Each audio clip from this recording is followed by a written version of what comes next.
تھے مجھے بھی بڑی عزت دیتے ہیں, میں بھی ان کو بڑی عزت دیتا ہوں.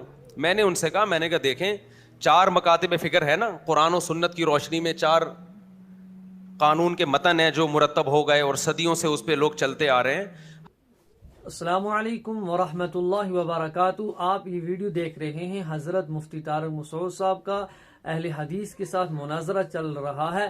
آپ اس ویڈیو کو آخر تک سماعت فرمائیے. ابھی کچھ دن پہلے کہ اہل حدیث عالم آئے تھے, مجھے بھی بڑی عزت دیتے ہیں, میں بھی ان کو بڑی عزت دیتا ہوں. میں نے ان سے کہا, میں نے کہا دیکھیں 4 مکاتب فکر ہے نا, قرآن و سنت کی روشنی میں 4 قانون کے متن ہیں جو مرتب ہو گئے اور صدیوں سے اس پہ لوگ چلتے آ رہے ہیں. ہمیں اس پہ اصرار نہیں ہے کہ لوگ ان 4 کو فالو کریں. ہم کہتے ہیں 5واں بھی ہو جائے تو کوئی حرج نہیں ہے وہ بھی قرآن و حدیث سے ہی ہوگا نا. تو آپ ایک 5واں فقہ مرتب کریں. آپ سمجھنے کہ نہیں سمجھنے, تاکہ ہمیں پتا ہو کہ یہ اہل حدیث مکتبہ فکر ہے اور یہ ان کی مخصوص کتابیں ہیں اور یہ ان کا لا ہے, تاکہ ہم کہیں بھائی جو ان 4 پہ نہیں چلنا چاہتا چلو وہ اہل حدیث بن جائے, لیکن وہ پھر اس پہ چلے نا. جب وہ اہل حدیث بنتا ہے تو ادھر اہل حدیث کچھ اور, وہ والے اہل حدیث کچھ اور, وہ والے اہل حدیث کچھ اور. نتیجہ کیا نکلتا ہے, وہ ایک شخص کی تقلید پہ آ جاتا ہے. اس سے امت تباہ ہو جائے گی. ہر شخص جب اپنے فلاں وہ فلاں کو کا مقلد ہے, وہ فلاں کا مقلد ہے, وہ فلاں کا مقلد ہے, وہ فلاں کا مقلد ہے, تو یہ امت سمٹنے کے بجائے سمٹے گی یا مزید بکھرے گی؟ یہ تو سمٹنے کے بجائے مزید بکھرتی چلی جائے گی. صرف طلاق کے مسائل میں ہی اہل حدیثوں کے اتنے سارے اقوال ہیں. بعض اہل حدیث کے نزدیک اکٹھی 3 طلاقیں ایک ہوتی ہیں. ہمارے یہاں جس نے طلاق دی وہ ان اہل حدیثوں سے جا کے فتویٰ لے کر آتا ہے جو اکٹھی 3 کو کیا کہتے ہیں, ایک کہتے ہیں. حالانکہ سارے اہل حدیث ایک نہیں کہتے. بعض اہل حدیث کہتے ہیں اکٹھی 3 کتنی ہوتی ہیں, 3 ہوتی ہیں. اب جو اہل حدیث 3 طلاقیں دے گا وہ اس اہل حدیث کو فالو نہیں کرے گا جو 3 کو 3 کہے. حنفیوں میں پوری روئے زمین میں جہاں بھی جائیں گے 3 کتنی ہوں گی. حنفی کے پاس بھاگنے کا راستہ نہیں ہے, شافعی کے پاس بھاگنے کا راستہ نہیں ہے, مالکی کے پاس بھاگنے کا راستہ نہیں ہے, حنبلی کے پاس بھاگنے کا راستہ نہیں ہے. اہل حدیثوں کے پاس بھاگنے کا بہت راستہ ہے. وہ 3 کو 3 کہہ رہا ہے, چلو وہاں سے چلے جاؤ. وہ 3 کو کتنی کہے گا, بولو, 1 کہے گا. اور اگر آپ یہ چاہتے ہو کہ آپ کی 3 ایک بھی نہ ہو, آپ کو اس پہ افسوس ہو رہا ہے کہ میں نے اکٹھی 3 دی, ایک کیوں ہوئی, وہ ایک بھی نہ ہو, تو اہل حدیثوں میں ایسے لوگ بھی ہیں جو کہیں گے کہ آپ نے چونکہ بیوی سے ہم بستری کرنے کے بعد طلاق دی ہے لہذا ایک بھی نہیں ہوئی ہے کیونکہ یہ ناجائز طلاق ہے. ایسے لوگ بھی ہیں. یقین نہ آئے تو میں آپ کو حوالہ دکھا دوں گا, میرے پاس کتاب پڑھی ہوئی ہے, بہت بڑے اہل حدیث کے عالم ہیں. انہوں نے کہا اگر کسی نے بیوی سے دوسری طلاق میں, وہ کہتے ہیں کہ اگر پہلی آپ نے دی اور رجوع نہیں کیا اور اگلے مہینے میں دوسری دے دی تو دوسری نہیں ہوگی, پہلے سے رجوع کرنا پڑے گا پھر دوسری ہوگی. یہ بھی اہل حدیث کا مذہب ہے. اور بعض کہتے ہیں نہیں, اگر پہلی سے رجوع نہیں کیا اگلے طہر میں دوسری دی تو دوسری ہو جائے گی. آپ نے حالت حیض میں طلاق دی, 4 امام اتفاق کرتے ہیں ہو گئی طلاق. لیکن اہل حدیث میں کچھ کہتے ہیں حالت حیض میں 3 دے دی تو ایک بھی نہیں ہوگی, بعض کہتے ہیں 3 دے دی تو ایک ہوگی. تو 20 اور سب کے قرآن و حدیث کی روشنی میں فتویٰ دے رہے ہیں. سب سمجھ میں آ رہی ہے بات کہ نہیں آ رہی ہے؟ تو یہ لا کیسے چلے گا بھائی, یہ ملک کا قانون کیسے بنے گا؟ تو میں پھر بتا دوں, مجھے اہل حدیثوں سے کوئی نفرت نہیں ہے, دوسروں سے 1000 گنا بہتر ہے. وہ بدعتوں کا ارتکاب نہیں کرتے, عقائد میں صحیح ہوتے ہیں. لیکن آپ اگر ایک چیز کی طرف لوگوں کو دعوت دے رہے ہیں تو آپ کے بڑے بڑے علماء مل کے ایک متن مرتب کریں اور بولیں یہ 5واں فقہ ہے. اگر آپ کہیں ہمارا کوئی فقہ شقہ نہیں ہے, ہم قرآن حدیث کو مانتے ہیں, تو اس کا مطلب بزبان حال آپ یہ کہہ رہے ہو کہ ابو حنیفہ شافعی وہ توراۃ انجیل کو مانتے تھے, وہ قرآن حدیث کو نہیں مانتے تھے. تو انہوں نے جیسے ایک فقہ مرتب کیا ہے اس پہ لوگ چل رہے ہیں, صدیوں سے چل رہے ہیں. حکومتیں, فقہ حنبلی تو سعودی عرب کا آفیشیل قانون ہے. سعودی عرب نے کیوں ججوں کو اجازت نہیں دیتی کہ قرآن حدیث کی روشنی میں فیصلہ کرو؟ سعودی عرب کو پتا تھا 2 دن بھی کنٹری چل نہیں سکے گا, اس لیے کہ ایک کیس اس عدالت میں جائے گا, جج قرآن حدیث سے غور کرے گا, اجتہاد کرے گا, وہ رزلٹ کچھ اور آئے گا. ادھر عدالت میں جائے گا اس کا اجتہاد, اور جج اگر دیانتدار نہیں ہے تو وہ جان کر خیانت کرے گا قرآن حدیث میں. وہ والی حدیثیں پیش کرے گا جو اس کے مطلب کی ہیں, جو اس کے اگینسٹ جا رہی ہیں وہ والی نہیں پیش کرے گا. جیسے کہ آج کل مناظروں میں ہوتا ہے, مناظروں میں آپ دیکھو دوسرے کو نیچا دکھانے کے لیے اپنے مطلب کی دلیل تو پیش کی جاتی ہے, سامنے والے کی دلیل کو لوگ پی جاتے ہیں. یہ کام ججز کرنا شروع کر دیں گے. تو دنیا میں کوئی قانون جو لا مرتب نہ ہو, جو باقاعدہ ریٹن فارم میں نہ ہو, جج اس کے پابند نہ ہو, تو وہ لا ریاست میں نہیں چل سکتا, انسانی زندگی میں بھی نہیں چل سکتا. وہ آپ کہہ سکتے ہو صحابہ کے دور میں کیسے چلا, اس وقت اسلام دنیا میں پھیلا نہیں تھا اور تقویٰ بہت زیادہ غالب تھا. ہر صحابی کی کوشش ہوتی تھی حق تک پہنچوں میں, پھر بھی بڑے اختلافات ہوئے ہیں. لیکن ائمہ مجتہدین نے آہستہ آہستہ ان اختلافات کو کیا کر دیا, بحث مباحثہ کر کے سمیٹ کے کم کر دیا. اب اس کم کو مزید نہ پھیلایا جائے, اب اس کو مزید نہ پھیلایا جائے. تو اگر اہل حدیث حضرات یہ کام کرتے ہیں کہ بھئی ایک مرتب فقہ لے آتے ہیں, تو ہم کہیں گے چلو 15ویں صدی میں ایک قانون مرتب ہو رہا ہے, لیکن ہم پھر بھی اس کو ہمارا ظرف اتنا بڑا ہے, ہم پھر بھی کیا کر لیں گے, ہم اس پہ اصرار نہیں کریں گے کہ آپ حنفی یا شافی بنو. ہم کہیں گے چلو یار کوئی اگر اہل حدیث فقہ کو فالو کرنا چاہتا ہے تو اس کو فالو کر لے, لیکن کوئی مرتب ہے ہی نہیں. میں نے ایک اہل حدیث عالم ہیں, بڑے میری دوستی ہے ان سے, میں نے ان سے پوچھا آپ اپنے مدارس میں کیا پڑھاتے ہو جب اسلامی قانون پڑھاتے ہو؟ دیکھو قرآن بھی پڑھا دیا, حدیث بھی پڑھا دی, لیکن جب ایک مرتب قانون آپ پڑھاتے ہو بچوں کو, مسائل سیکھیں وہ, تو کون سی کتاب پڑھاتے ہو آپ؟ انہوں نے کہا قدوری جو فقہ حنفی کی کتاب ہے, اور ہدایہ پڑھاتے ہیں جو فقہ حنفی کی کتاب ہے. میں نے کہا وہ کیوں پڑھا رہے ہو آپ بھائی؟ تو انہوں نے کہا ہم تنقیدی نظر سے پڑھاتے ہیں. ہم کس طرح پڑھاتے ہیں؟ تنقیدی. یعنی قدوری کی ایک عبارت پڑھی, اس میں جو عیب تھا جو ان کی رائے میں کہ بھئی یہ قرآن و حدیث کے خلاف ہے, تو بتا دیا یہ خلاف ہے. میں نے کہا جب آپ طلبہ کو ایک متن پڑھا رہے ہو, قانون پڑھا رہے ہو, وہ قانون ہی تنقیدی سے ہی شروع ہو رہا ہے, تو ساری زندگی اس کا کام کیڑے نکالنے کے علاوہ کچھ بھی نہیں ہوگا. دنیا میں کہیں بھی ایسا نہیں ہوتا کہ آپ کا اپنا کوئی سلیبس نہ ہو اور آپ اپنے مخالف کا سلیبس نصاب میں تنقیدی نظر سے پڑھانا شروع کر دو. یہ دنیا میں کہیں دیکھا آپ نے؟ میڈیکل سائنس کی وہ کتابیں پڑھائی جا رہی ہیں, فرض کریں ایک میڈیکل یونیورسٹی میں میڈیکل سائنس کی کتاب پڑھائی جا رہی ہے. کون سی کتاب پڑھائی جا رہی ہے؟ وہ کتاب جس سے آپ متفق نہیں ہیں, ٹھیک ہے. اب آپ ڈاکٹروں سے پوچھ رہے ہیں کہ پروفیسر سے پوچھ رہے ہیں سر یہ کتاب کو تو آپ مانتے ہی نہیں ہو, آپ یہ کیوں پڑھا رہے ہو ہمیں؟ تو وہ جواب میں کہیں تنقیدی نظر سے پڑھا رہا ہوں.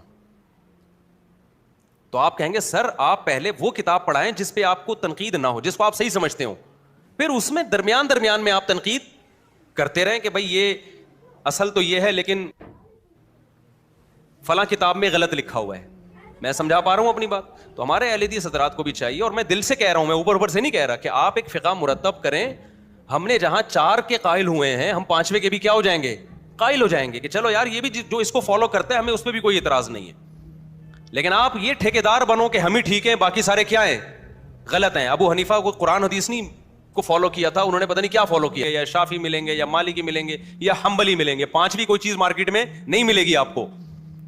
اور امت کبھی بھی گمراہی کی روشنی میں ایک فقہ مرتب کرے. ہاں میں نے ان کو یہ بتایا کہ آپ قدوری ہدایہ نہ پڑھائیں, آپ اپنی ایک متن کی کتاب لکھیں اور اناؤنسمنٹ کریں کہ آج سے تمام دنیا بھر کے اہل حدیث جتنے بھی ہیں پوری دنیا میں, ان کا متن یہ ہے جس پہ تمام اہل حدیث کیا ہو گئے ہیں, متفق ہو گئے ہیں. ان کے دستخطوں ہوتا پتہ ہے کیا ہے, مثال کے طور پر آپ نے کتاب لکھ لی, دوسرے اہل حدیث اس کو مان نہیں رہے ہیں, لیکن آپ نے اناؤنس کر دیا, تو یہ بھی غلط ہے نا, یہ بھی غلط ہے. آپ نے کتاب لکھی, تمام جو بڑے بڑے اہل حدیث ہیں ان کا اتفاق ہو گیا کہ اب یہ کتاب کیا ہے, ہمارے متن کا حصہ ہے, اور یہ اسلامی لا ہے جو ہم نے قرآن حدیث کی ہمیں ان 4 فقہ پہ اعتماد نہیں تھا, یا جو ان کی صحیح باتیں ہمیں لگی ہم نے وہ لے کے ایک نیا نصاب مرتب کر دیا, اور یہ ایک فقہ ہے, اب اس پہ آ جاؤ آپ لوگ. تو ہم کہیں گے ٹھیک ہے بھائی, یہ بھی قرآن حدیث کی روشنی میں مرتب ہوا, یہ بھی قرآن حدیث کی روشنی میں, اب آپ کی مرضی, جس آپ مجتہدین کو فالو کرتے ہو, یا وہ نصاب جو 15ویں صدی میں مرتب ہو رہا ہے اس پہ آپ کو زیادہ اعتماد ہے, یا آپ جانو اور کون جانے, اللہ جانے. ہمیں اس پہ اعتراض, کیونکہ بیسک چیزیں تو سب کی ایک جیسی ہیں. اہل حدیث بھی تمام صحابہ کو مانتے ہیں, ہم بھی تمام صحابہ کو مانتے ہیں. اہل حدیث بھی تقدیر کے عقیدے کے قائل ہیں, ہم بھی کس کے قائل ہیں؟ منہ سے پھوٹنے میں کوئی گورنمنٹ نے پابندی, میرا خیال سوری غلط لفظ, منہ سے بولنے پر گورنمنٹ نے کوئی پابندی نہیں لگائی, اہل حدیثوں کے بھی نہیں لگائی, ہمارے بھی نہیں لگائی. تو اب آپ لوگ بھی بول لو نا, بھی مانتے ہیں. میں انڈیا کا ایک واقعہ بتاتا ہوں نا. ایک انڈیا میں ایک مولانا صاحب جیل میں تھے, تو وہ حنفی تھے, تو ان سے کسی ہندو نے آ کے نا تنزیہ پوچھا کہ یہ آپ کا اور اہل حدیثوں کا کیا فرق ہے.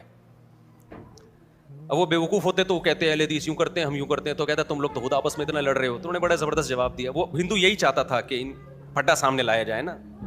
تو انہوں نے کہا کہ دیکھو وہ تھوڑا بہت اختلاف ہے, وہ رفع الیدین کرتے ہیں, ہم نہیں کرتے, لیکن ایک وہ بھی ایک خدا کو مانتے ہیں, ہزاروں کے ہم بھی قائل نہیں ہیں. یعنی اس بیسک چیز میں ہمارا ان سے کیا ہے, اتفاق.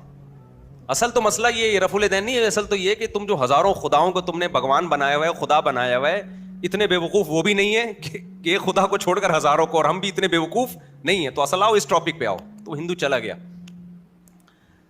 تو بیسک چیزیں تو سب کی متفق ہیں نا, ایک خدا کو ہم بھی مانتے ہیں, وہ بھی ایک خدا کو. ختم نبوت کے ہم بھی قائل ہیں, وہ بھی قائل ہیں, اور ختم نبوت پہ سب نے مل کے محنت کی ہے. ابھی جو بل پاس ہوا ہے الحمدللہ, یہ صحابہ کرام کی جو کی توہین نہیں کر سکے گا کوئی بھی پاکستان میں. تو اس میں اہل حدیث خاص طور پہ مولانا احتشام صاحب کا تو میں شکریہ ادا کرتا ہوں, احتشام الہی ظہیر صاحب کا. ان کی بھی بڑی اس میں ایفرٹس ہیں, جو اہل حدیث کے بڑے عالم ہیں, اور بھی دوسرے ہر طرح کے تمام مکاتب فکر کی اس میں کوشش ہے.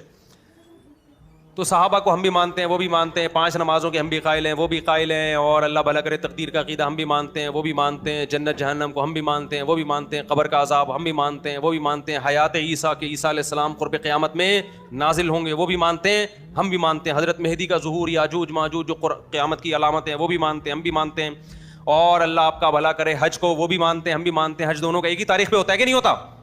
ان کا حج بھی میرے بھائی 9 ذی الحجہ کو ہوتا ہے, ہمارا والا بھی 9 ذی الحجہ. قربانی 10 دن, وہ بھی 10ویں دن قربانی کرتے ہیں. کچھ ان میں قائل ہیں جو چوتھے دن بھی کرتے ہیں, لیکن میجورٹی میرا خیال ہے اس کی قائل نہیں ہے. تو 3 دن تک تو سبھی قائل ہیں نا قربانی کے, وہ بھی قائل ہیں, ہم بھی قائل ہیں, اور اللہ بھلا کرے وراثت سب کی ایک جیسی ہے نا. ایسا تو نہیں ہے کہ اہل حدیث کے بیوہ کا اتنا حصہ ہم کہیں نہیں اتنا تھوڑا بڑھا دو, ایسا بھی نہیں ہے. تو ساری چیزیں مل ملا کے ٹانگیں تھوڑی وہ زیادہ چوڑی کرتے ہیں, ہم تھوڑی سی پتلی کر لیتے ہیں. کیا کیا کیا. تو اس لیے میں ان کو اہل سنت والجماعت سے خارج نہیں سمجھتا. بعض لوگ جو کہتے ہیں اہل حدیث اہل سنت سے, یہ بالکل غلط ہے, یہ غلو ہے, مبالغہ ہے. ایک صاحب نے تو بہت حد کر دی کہ ایک ہاتھ سے مصافحہ جائز نہیں ہے. میں نے کہا کیوں جائز نہیں ہے؟ کہتے ہیں اہل حدیث کا شعار ہے یہ ایک ہاتھ سے. اب تو کہتے ہیں بہتر ہے 2 ہاتھ سے کرو. تو میں نے کہا اہل حدیث کے شعار کی وجہ سے ایک ہاتھ سے مصافحے کو حرام کہہ دینا, کوئی کافر تو ہندو تھوڑی ہے جس سے مشابہت حرام ہو بھائی. تو کچھ غلو ادھر سے بھی ہوتا ہے, لیکن ادھر سے بھی دبا کے غلو ہوتا ہے. کچھ اہل حدیث ہیں میرے پیچھے نماز نہیں پڑھتے, بولتے ہیں یہ رفع الیدین نہیں کرتا لہٰذا اس کی نماز نہیں ہوتی. بعض نے تو کہا یہ کافر ہے کیونکہ حدیث چھوڑ کر ابو حنیفہ کو فالو کر رہا ہے, اس کی رائے ہے تو نماز ہی نہیں پڑھتا. تو وہ غالیوں کی میں بات نہیں کر رہا, وہ تو ادھر بھی ہیں اور ادھر بھی ہیں. میں معتدل لوگوں کی بات کر رہا ہوں. تو میں معتدل علماء سے ہی مخاطب ہوں اہل حدیث کے, کہ آپ ایک فقہ باقاعدہ مرتب کر لیں, کیونکہ اختلاف بہت زیادہ ہے. یہ جب تک ختم نہیں ہوگا, جب تک ریٹن فارم میں مرتب نہیں ہوگا, اور پھر آپ کا مفتی اس متن کا پابند ہوگا کہ اس پہ فتویٰ دے. اس کی میں ایک مثال دیتا ہوں. دیکھو ہم جب فتویٰ دیتے ہیں نا, قرآن حدیث میں ہر آدمی کی اپنی تحقیق ہوتی ہے, لیکن ہم پابند ہوتے ہیں کہ جو 1400 سال سے ریسرچ چلی آ رہی ہے, آپ نے کوئی نئی ریسرچ مارکیٹ میں نہیں لانی ہے, آپ اس کے پابند ہیں, اسی پہ فتویٰ دیں آپ. اگر آپ نے اس سے ہٹنا ہے تو پھر علماء کا پورا پینل بیٹھے گا, غور و فکر ہوگا, اس کے بعد اس کے خلاف فتویٰ دیا جائے گا. جیسے کہ ایسا بھی ہوا ہے, اگر ہم اندھے مقلد ہوتے تو بہت سے مسائل میں ہم فقہ حنفی کو چھوڑتے نہیں. چھوڑا ہے بہت سے مسائل میں, لیکن ایسا نہیں ہے کہ ایک بندہ وہاں سے اٹھا اس نے چھوڑ دیا, وہاں سے اٹھا, بلکہ باقاعدہ علماء کا پینل بیٹھا ہے, بحث مباحثہ ہوا ہے کہ بھائی یہ فتویٰ چلنے کے قابل نہیں ہے مارکیٹ میں, زمانہ تبدیل ہو چکا ہے, اس کے لحاظ سے بعض مسائل چینج ہو جاتے ہیں, تو اس میں پھر دوسرے فقہ پہ فتویٰ دیا گیا. لیکن اہل حدیث حضرات میں مسئلہ یہ ہے کہ ادھر کوئی فتویٰ دے رہا ہے, ادھر کوئی فتویٰ دے رہا ہے, ادھر کوئی فتویٰ دے رہا ہے. عوام دیکھتی ہے کہ اس کو پتہ چلتا ہے کہ وہاں سے فتویٰ آپ کو آپ کی مرضی کا ملے گا, وہ وہاں پہنچ جاتے ہیں. تو اس لیے ایک مرتب فقہ ہونا چاہیے, اور اس میں ایک چیز کا خیال ہونا چاہیے کہ اجماع امت کے خلاف کوئی فتویٰ نہ دیا جائے. جیسے 3 طلاق میں اجماع امت کے خلاف ہے, یہ 3 طلاق کو ایک کہنا, بہت زیادہ اس میں یہ کر لیا جائے کہ بھائی متن میں کوئی ایسی چیز نہیں آئے گی جو اجماع امت کے خلاف ہوگی. اگر کسی نے فتویٰ دینا تو اپنی ذاتی رائے ہوگی اس کی, وہ اپنے بند کمرے میں اپنے دارالافتاء میں دے. جو اہل حدیث متن تیار کریں گے اس میں اجماع امت کے خلاف کوئی مسئلہ نہیں آئے گا, یہ اس کو پہلے پابند کر دیا جائے تو پھر ہم اس کو بھی قبول کر لیں گے. لیکن کچھ ہو تو نا, ابھی مسئلہ کچھ سفر میں اتنا زیادہ ہے کہ وہ کہہ رہے ہیں 78 کلومیٹر پہ قصر شروع ہوتی ہے, دوسرا کہہ رہے ہیں. ہمارے ایک جاننے والے اہل حدیث, ان کو پشاور میں ایک گھر سے دوسرے گھر جانا تھا, وہاں انہوں نے قصر کرنا شروع کر دی. ابے بھائی آپ سفر کہاں کر رہے ہیں, میں یہاں سے وہاں جا رہا ہوں نا, سفر ہے یہ میں مذاق نہیں کر رہا. اور 2 نمازیں اکٹھی بھی پڑھنا شروع کر دی وہیں پہ. تو کہاں, یعنی یہ تو امت کیا ہو جائے گی, بے لگام اونٹ کی طرح ہو جائے گی, شتر بے مہار کی طرح. وہ کچھ کہہ رہا ہے, وہ کچھ کہہ رہا ہے, وہ کچھ کہہ رہا ہے, وہ کچھ کہہ رہا ہے. تو اتنے, تو اس سے کیا ہوگا, آہستہ آہستہ لوگ دین سے بیزار ہونا شروع, لوگ کہیں گے کوئی ایک چیز ہے. آپ نے پوری ویڈیو دیکھی, اس میں حضرت مفتی طارق مسعود صاحب نے بہت ساری باتیں کی ہیں اہل حدیث متوع فکر کے اوپر, کہ اگر یہ ایک ہی چیز کو فالو کرتے ہیں اس سے امت کو بہت ہی زیادہ نقصان ہو جائے گا. اس لیے چاہیے کہ ان کو چار جتنے ائمہ کرام ہیں یہ ان کی اتباع کریں. ہم یہ نہیں کہتے, حضرت مفتی صاحب نے جیسے فرمایا, میں یہ نہیں کہتا کہ اہل حدیث حضرات جو ہیں وہ کافر ہیں, وہ جہنمی ہیں, وہ جہنم میں جائیں گے, بلکہ ایسی چیز نہیں ہے. ہاں اگر یہ ایک ہی انسان کو ایک ہی چیز کو فالو کرتے ہیں, اس سے امت کا بہت ہی نقصان ہو جائے گا حضرت مفتی صاحب کے مطابق جو حضرت مفتی صاحب نے کہا. اس لیے ہمیں چاہیے کہ اللہ تعالی ہمیں دین کا فہم، دین کی سمجھ، دین کو سمجھ کر اور اس پر عمل کرنے کی توفیق عطا فرمائے. اللہ تعالی ہمارے جتنے بھی علماء حضرات ہیں اللہ تعالی ان کی حفاظت فرمائے، ان کی عمر میں علم میں اللہ برکت عطا فرمائے. آپ اس ویڈیو کو شیئر کیجیے. السلام علیکم ورحمۃ اللہ وبرکاتہ.